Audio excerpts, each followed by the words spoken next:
I was in the kitchen when my fiancée's phone buzzed. "Thanks for last night. Same time tomorrow."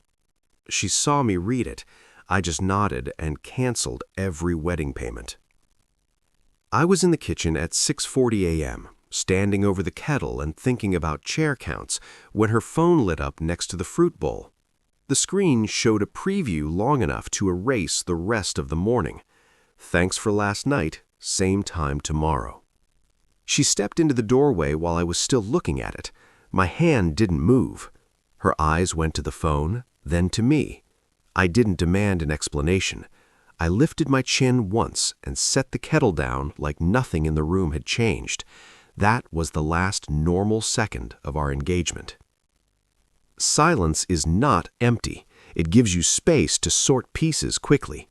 I did not aim for a confession. I aimed for leverage and an exit that wouldn't set my life on fire. I cleaned the counter, slid her phone back to the exact angle, and unlocked my laptop. Our vendor spreadsheet was still open from the night before. All the cells looked like calm water. Deposit sent, final balance due this week, cancellation windows closing like elevator doors. I started with the venue because it would hurt the most if I missed the deadline.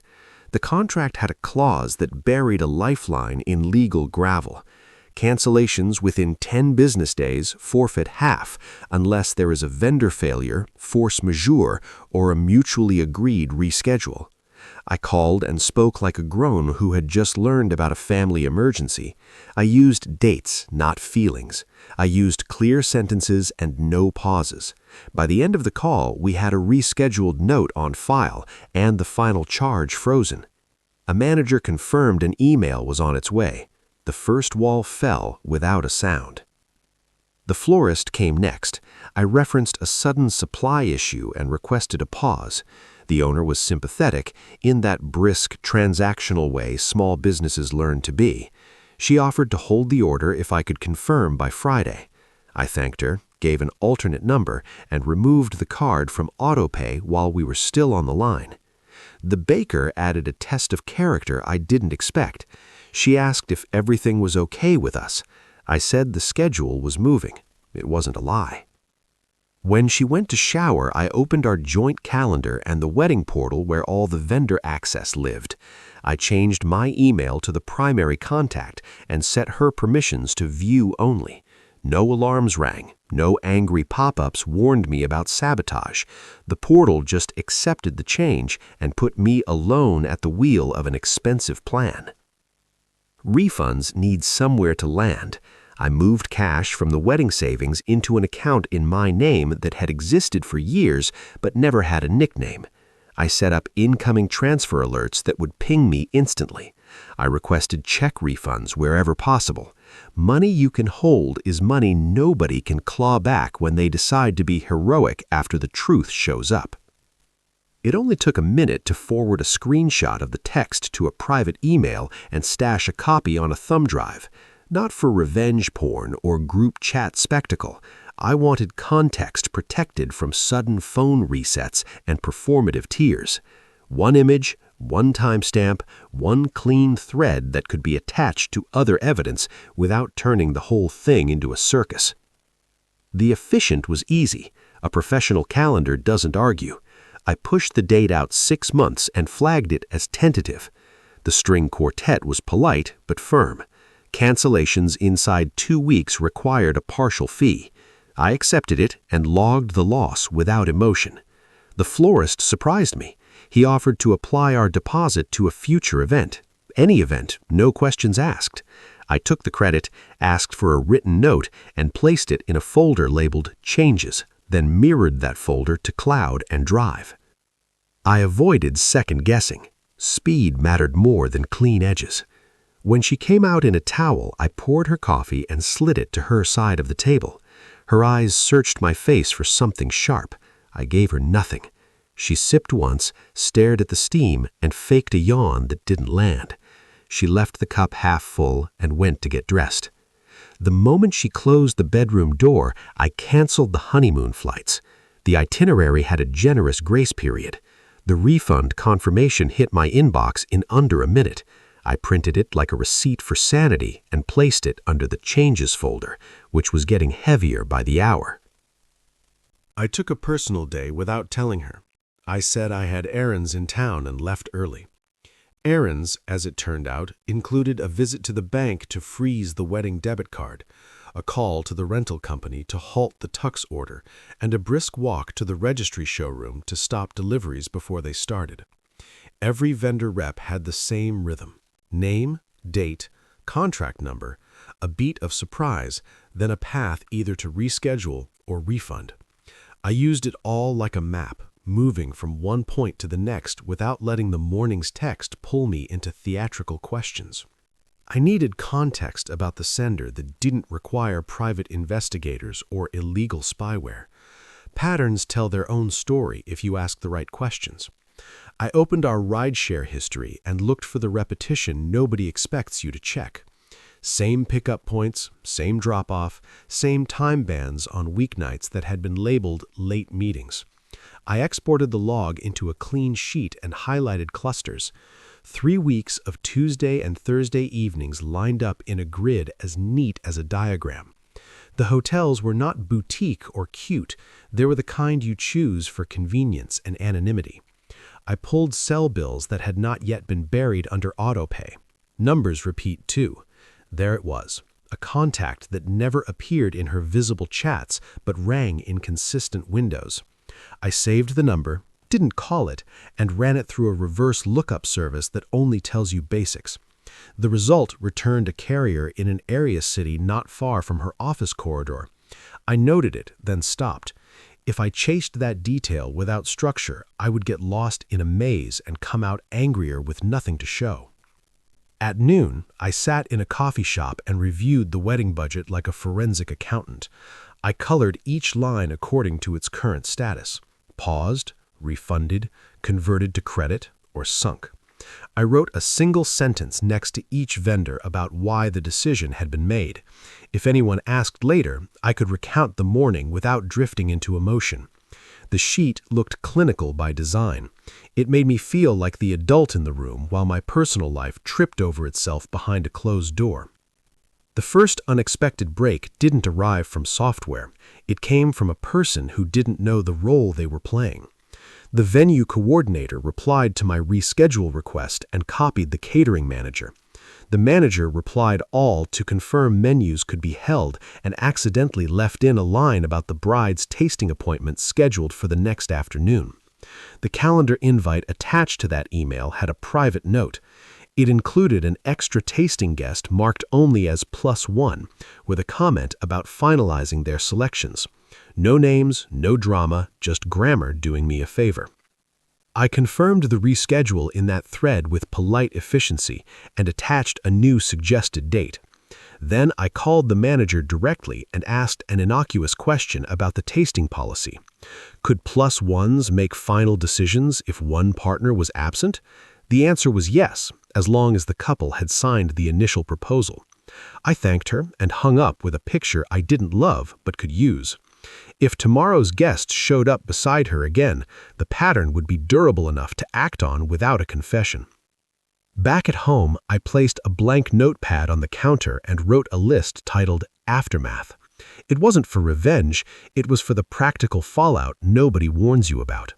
Return gifts that had already come early, unend the wedding website to late invitees, cancel block holds at the hotel, draft a short, neutral statement for when people asked what happened. I hadn't decided if I would ever use it. Writing it kept me steady. By late afternoon, half the budget was frozen, a quarter was refunded or credited, and the rest was either small enough to absorb or already sunk. Emotion tried to crawl back into the room every few minutes. I kept it outside by giving my hands more tasks. I collected physical items that would confuse me if I stared at them. Table markers, a decorative sign, ribbon swatches, and put them in a labeled box. I printed a fresh copy of the budget summary and taped it inside the box lid. If I opened it again, I would see numbers, not nostalgia. She texted to say she would be late after all. I did not respond right away. I drove to the venue at the time her calendar note suggested and walked the grounds like a stranger scouting places to stand. I memorized entrances, staff corridors, and the line of sight from the lobby to the tasting room. I wasn't planning a sting, I was setting up competence for whatever came next. A person who knows the layout holds the advantage when surprises try to pick the time. When I got home, the apartment was the same shape, but carried a faint echo, like rooms get after a fight. She was on the couch, scrolling with that determined focus people wear when they're trying to look casual. I made dinner like any other weekday. I asked about her day in a normal voice. She answered with a short list of tasks and an invented annoyance about a printer jam. I did not chase the printer. I washed dishes, set out the trash, and checked that my thumb drive was still in its pocket. Before bed, I completed the last move I had promised myself that morning. I opened a new document labeled Statement and wrote one paragraph in plain language. It said the wedding had been postponed due to private reasons, that all vendors had been notified, and that further details would not be shared. I printed it, folded it, and slid it under the Changes folder.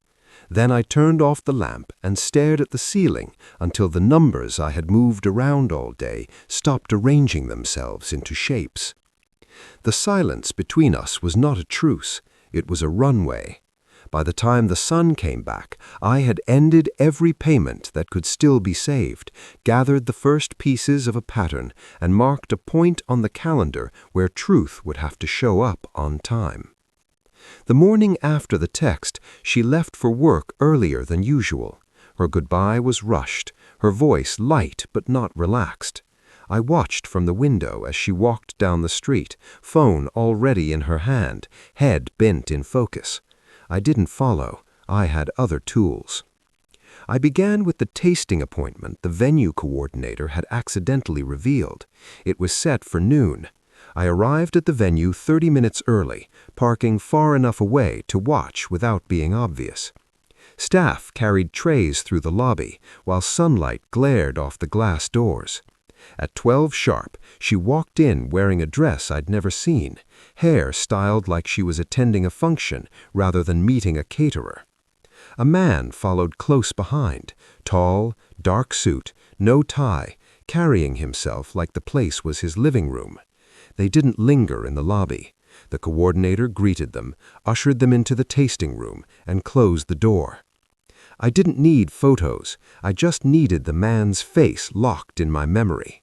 They stayed inside for 45 minutes. When they emerged, she carried a small box, likely leftover samples. They left together, laughing at something he said, walking toward the parking lot on the far side of the building. I noted the direction of his car and waited until they were gone before I left my spot. That afternoon, I ran his face through a facial search tool designed for journalists. It took 10 minutes to get a match from a corporate press release. His name appeared beside a job title, Regional Sales Director, and a company logo. Married. Public profile photos with his wife and 2 kids. The same face I had just seen walking out with mine. That was my first solid link. She was with someone else consistently enough for him to appear in her professional sphere, and his family existed as collateral damage. I didn't go straight to his wife. Not yet. I needed the rest of the map. Next step, her calendar. She used a cloud sync one linked to our shared grocery list, so I could see most of her events. The trick was the private label she sometimes used for work meetings. I exported 3 months' worth of those entries, compared them to the rideshare logs I pulled yesterday, and found the overlap.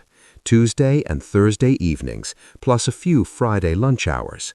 Same 2 addresses, the downtown hotel and a steakhouse a block from his office.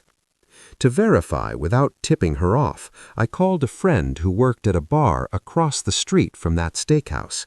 I kept it casual, asked if he'd seen her around recently. He didn't hesitate. Yeah, with some guy in a suit. They came in after dinner last Thursday. Looked pretty comfortable. That put my mental tally at 4 independent confirmations of the same connection. While the pattern was building, I kept dismantling the wedding. The band was next. I told them the event was postponed indefinitely and asked for a cancellation policy. They agreed to a partial refund and, more importantly, removed the date from their schedule. The makeup artist was trickier. She insisted on keeping a non-refundable booking fee, but agreed to release the date. Every call, every contract adjustment felt like removing another brick from the structure she thought still stood.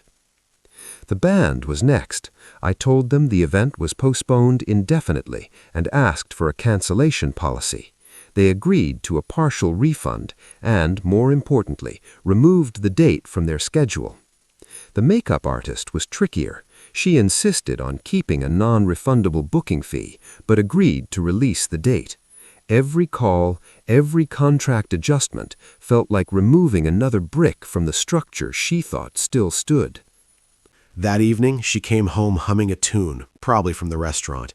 She asked about my day without looking directly at me. I gave her nothing but the basics: errands, a meeting, traffic. She nodded, disappeared into the bedroom, and locked the door while she changed. I stayed at the kitchen table, marking red lines through the budget sheet. The following morning, I decided to confirm his car. I still remembered where he'd parked at the venue.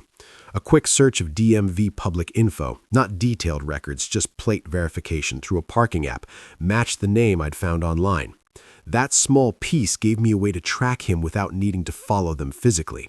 If his car appeared in her building's lot or near her office after hours, I'd know. 3 days later, it did. Thursday, 8:17 p.m., parked across the street from her apartment block, while she claimed to be at a client dinner. I didn't wait outside to see more. I just logged the sighting and added it to the pattern. By now, I had enough to go to his wife. I found her through his corporate page, where she was tagged in a charity event photo. Cross-referencing her name brought up a small business profile.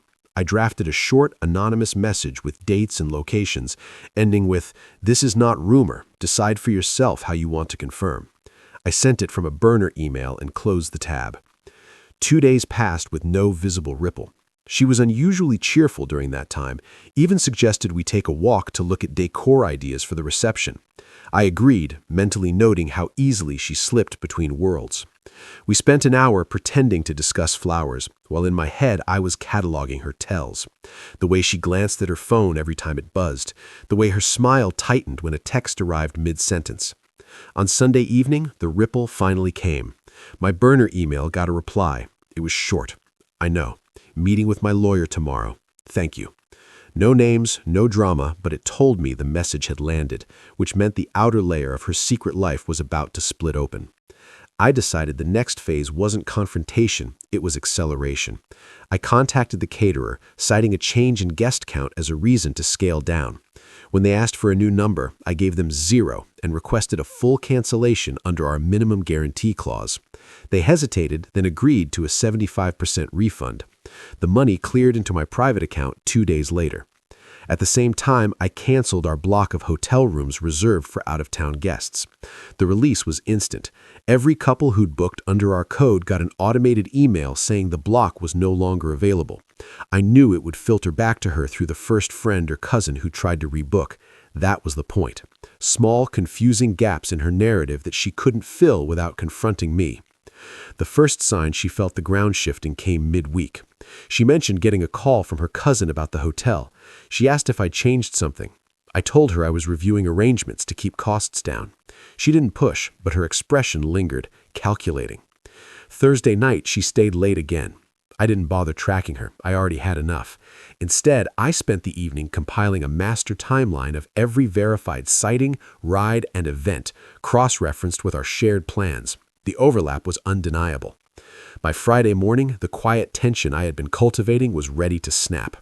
The caterer refund cleared overnight. The florist sent a follow-up email asking if the new date had been confirmed. I didn't respond. Instead, I packed the master timeline, vendor receipts, and budget sheet into a single folder and left it in my work bag. If the day went how I expected, I'd need them. At 9:12 a.m., I got the first call from an unknown number. I let it go to voicemail. When I checked, it was the hotel night manager I'd spoken to earlier in my research, the one who had quietly confirmed her visits with him. His message was short. "You might want to come by tonight. I think you'll want to see this for yourself." That was all I needed. The rest of the day moved with the slow momentum of a loaded spring. She texted me at lunch saying she'd be home late because of last-minute client adjustments before the big project. I didn't answer. At 6:45 p.m., I parked near the hotel and sat in the car until the lobby lights blurred through the windshield. At exactly 7:10, her car appeared. He was in the passenger seat. They didn't even bother with subtlety. She pulled right up to the entrance and they walked in together, side by side. From where I sat, I could see the front desk clerk nod toward the bar area. A few minutes later, another woman walked in, mid-30s, sharp black coat, carrying herself like she belonged in every room she entered. I recognized her instantly from the charity photo on his company's website. His wife. She didn't go to the desk, she went straight to the bar. 10 minutes passed, then the shouting began. Hotel bars aren't built for drama. The walls carry sound and the lobby fills with echoes. I heard her voice first, low but cutting, asking him about dates, receipts, and the smell of her perfume in his car. He tried to pull her aside, but she stood her ground. My fiancée looked frozen, a hand hovering near her glass like she'd forgotten what to do with it. The argument escalated fast. He denied, she produced something, papers, maybe printouts, and slapped them onto the bar. Patrons started watching openly. Staff tried to intervene. Then came the moment I had been waiting for. She turned to my fiancée and called her by name, loudly enough for everyone to hear, and said, "You wrecked my marriage, and you're going to regret every second of this." The bar went silent. My fiancée tried to speak, but the wife cut her off, picked up her bag, and walked out. I didn't move from my seat in the car. I didn't need to. The scene had done its work. By the time I got home, my phone was already buzzing with messages from mutual friends. "Is it true? What happened at the hotel? Why didn't you tell us?" I ignored them all. Instead, I opened my email and sent final cancellations to the last remaining vendors, the venue, the officiant, the transportation service. I attached formal letters citing irreconcilable issues and requested refunds or credits. Every confirmation that came back went straight into the private account. Around 9:30 p.m., she walked through the door. Her hair was mussed, makeup streaked, and she looked more furious than apologetic. She dropped her bag on the counter and started with, "You won't believe what—" But I cut her off with a flat, "I already know." That was all. I didn't ask questions. I didn't raise my voice. I went into the bedroom and locked the door. The less she could read from me, the less she could counter. Saturday morning, I made my move. While she was still asleep, I packed my essentials, the folder of documents, and the thumb drive.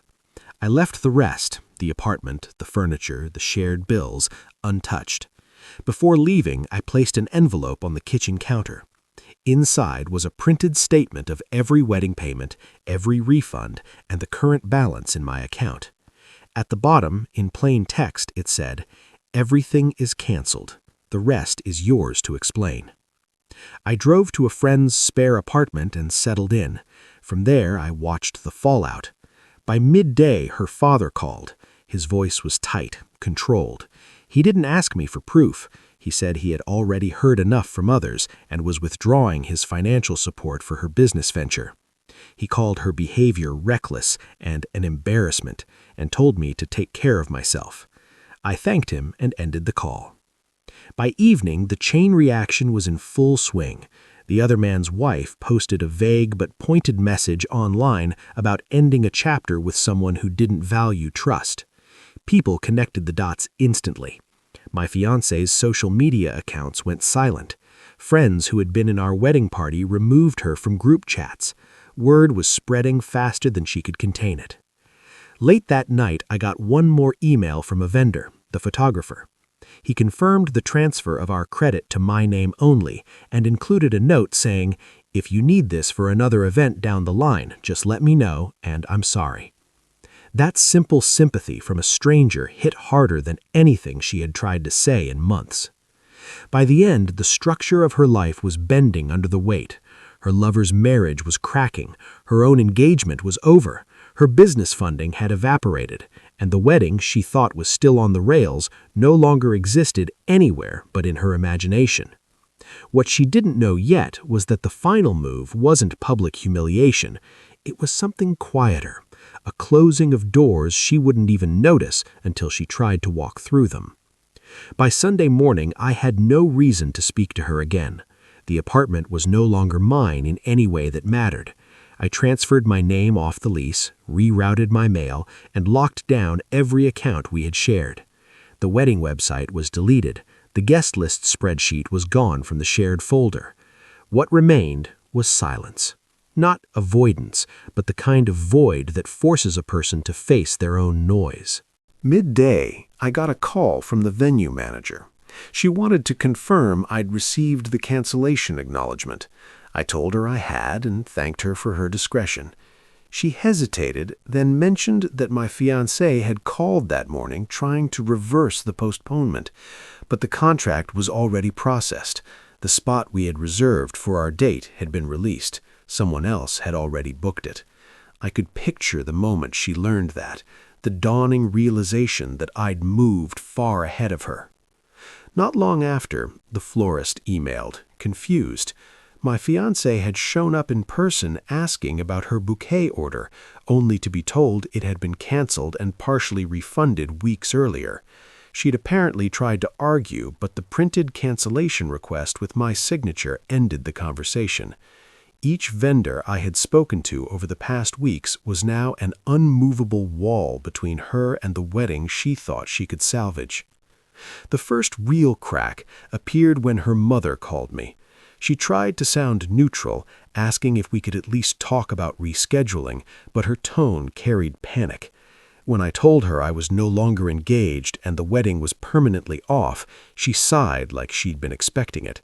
Then she said something that confirmed what her father had hinted at. "You know, I warned her. I told her not to take things for granted." It was a strange admission, half defense and half accusation aimed at her own daughter.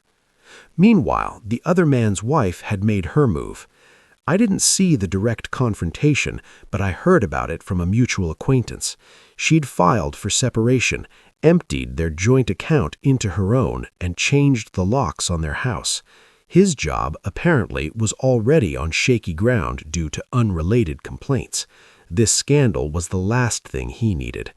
I didn't need to chase that fallout. It was happening on its own. By midweek, my fiancé finally tried to reach me directly. The first message was a long wall of text about misunderstandings, how things weren't what they seemed, and how we could work through this. I ignored it. The next day, she sent another, shorter, sharper, accusing me of sabotaging her life and spreading lies. I ignored that too. The truth was doing fine without my voice behind it. On Thursday, I learned through her cousin that the business venture her father had been funding was officially dead. The initial investment had been pulled, leaving her with invoices she couldn't pay and suppliers demanding deposits back. Her cousin said she'd broken down during a family dinner, blaming me for ruining her future. Nobody seemed to agree with her. The social fallout followed quickly. People who'd been part of our wedding party unfollowed her online. 2 friends she'd counted on for support stopped answering her calls after they learned about the hotel incident from someone who had been there. Her reputation, at least in our shared circles, was in free fall. I stayed quiet through all of it. No public statements, no posts, no interviews with mutual friends. My last word to her was the printed note I'd left on the counter, and I had no intention of adding anything else. The final blow came from a place I hadn't expected, the photographer. Weeks after everything had unraveled, I received an email from him saying he'd had an inquiry from her about booking a smaller private ceremony. He politely declined, citing that the credit from our canceled wedding was tied solely to me as the contract holder. The message was simple but carried weight, even in trying to rebuild as she was blocked by decisions I had locked into place. That was when I knew it was over in every way that mattered. She had no venue, no funding, no support network, and no way to spin the story without the hotel lobby scene resurfacing. The man she'd been seeing was drowning in his own collapse, unable to shield her even if he wanted to. Every path forward was tangled in the same thread she'd pulled herself. I moved on without ceremony. The refunded money covered my relocation costs and gave me a clean start. The credits from vendors I kept in my name. Maybe I'd use them someday, maybe not. What mattered was that I had left with my finances, my credibility, and my peace intact. In the end, there was no shouting match, no revenge post, no grand reveal, just the quiet dismantling of an entire life she had assumed was secure, undone piece by piece until there was nothing left to stand on. She would wake up every day in the same city, see the same people, and know they'd all heard the same story, and none of it came from me. That was the consequence, and it would last far longer than any wedding ever could. And that's the story. If you're still here, that means you're one of us, so go ahead, hit that subscribe button. I drop new chaos every single day. And trust me, tomorrow's story, it's even worse than this one.